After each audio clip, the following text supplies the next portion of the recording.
नमस्कार भक्तजनों, आर्य मनोज सर की चैनल पर सभी भक्तजनों को स्वागत है। आज मैं पुनः आप लोगों के बीच एक रहस्यमय कथा लेकर आया हूं, जिस कथा को सुनने से परम धर्म और भगवान की भी प्राप्ति होता है। अगर हमारे चैनल पर पहली बार आए हैं तो प्लीज़ आपसे निवेदन, हाथ जोड़कर विनती है कि इस चैनल को like, subscribe, full watching, all bell icon दबा दीजिएगा, ताकि इसी तरह वीडियो आप लोग तक जल्दी पहुँचेंगे। ना देरी करते हुए मैं आप लोगों को कथा पे जाऊँगा। और आज कथा है कैसे पड़ा श्री कृष्ण का नाम कान्हा, क्यों कान्हा श्री कृष्ण को कहा जाता है। आज इसी टॉपिक पर हम कथा कहेंगे भक्तजनों, तो ध्यानपूर्वक सुने। एक दिन वासुदेव जी के कहने पर कुलपुरोहित गर्गाचार्य गोकुल पधारे। नंद यशोदा ने आदर सत्कार किया और वासुदेव देवकी का हाल लिया। जब आने का कारण पूछा तो गर्गाचार्य ने बताया, पास के गांव में बालक ने जन्म लिया है, नामकरण के लिए जाता हूँ, बस रास्ते में तुम्हारा घर पड़ता था सो मिलने आया हूँ। यह सुनकर नंद यशोदा ने अनुरोध किया कि बाबा, हमारे यहाँ भी 2 बालक का जन्म हुआ है, उनका भी नामकरण कर दो। गर्गाचार्य ने मना किया, तुम्हें हर काम जोर शोर से करने आता है, कंस को पता चला तो मेरे जीना मुहाल कर देगा। इसके बाद नंद बाबा कहने लगे, भगवान गौशाला में चुपचाप नामकरण कर देना, हम ना किसी को बतलाएंगे। गर्गाचार्य तैयार हुए। जब रोहिणी ने सुना कुल पुरोहित आए हैं, गुणगान बखान करने लगी। यशोदा बोली, गर्ग इतने बड़े पुरोहित है तो ऐसा करो, अपने बच्चों को हम बदल लेते हैं, तुम मेरे लाला को ले लो और मैं तुम्हारे पुत्र को लेकर जाऊंगी, देखती हूँ कैसे तुम्हारे कुल पुरोहित सच्चाई जानता है। ये करके माताएं दोनों बच्चे को अदला बदला कर लिए। माताएं परीक्षा पर उतर आई, बच्चे बदल गौशाला में पहुंच गई।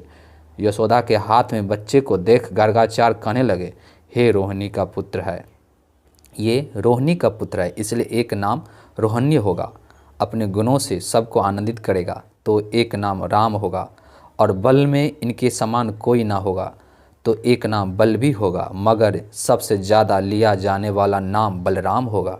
यह किसी में कोई भेद ना करेगा, सबको अपनी तरफ आकर्षित करेगा तो एक नाम आकर्षण भी होगा। अब जैसे ही रोहिणी को गोद के बालक को देखा तो गर्गाचार्य मोहिनी मूर्तिया में खो गए, अपनी सारी शुद्ध बुद्ध खो गए, खुली आँख से प्रेम समाधि लगा गई। गर्गाचार्य ना बोलते थे, ना हिलते थे, ना जाने इस तरह कितने पल निकल गए। यह देख बाबा यशोदा घबरा गए, हिलाकर पूछने लगे, बाबा क्या हुआ, बालक का नामकरण करने आए हो, क्या यह भूल गए।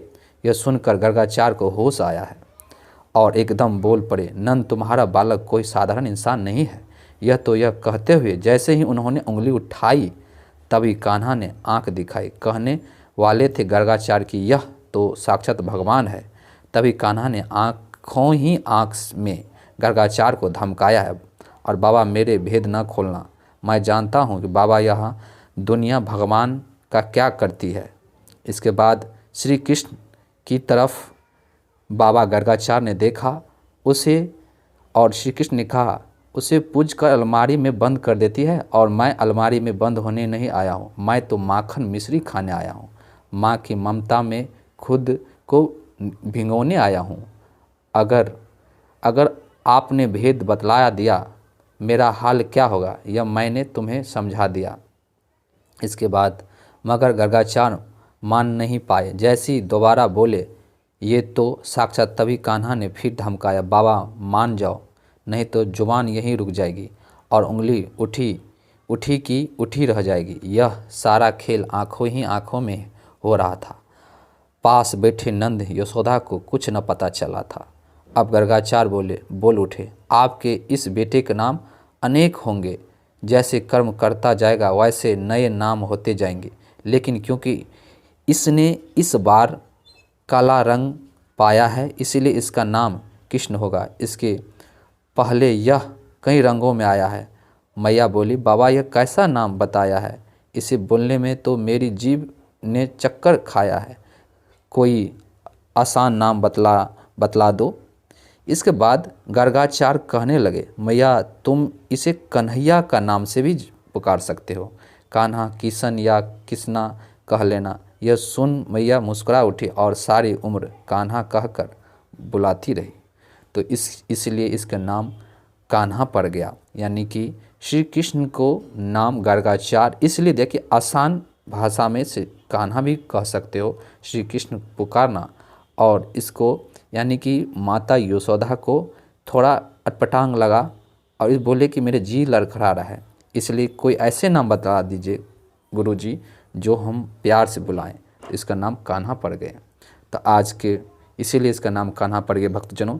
तो आज की कथा यहीं पर समाप्त करते हैं, जो ये भागवत गीता से जुड़ी हुई है। ज़रूर आप इस कथा को सुने, जिससे आपका धर्म और आपका कर्म मोक्ष की ओर बढ़ेंगे।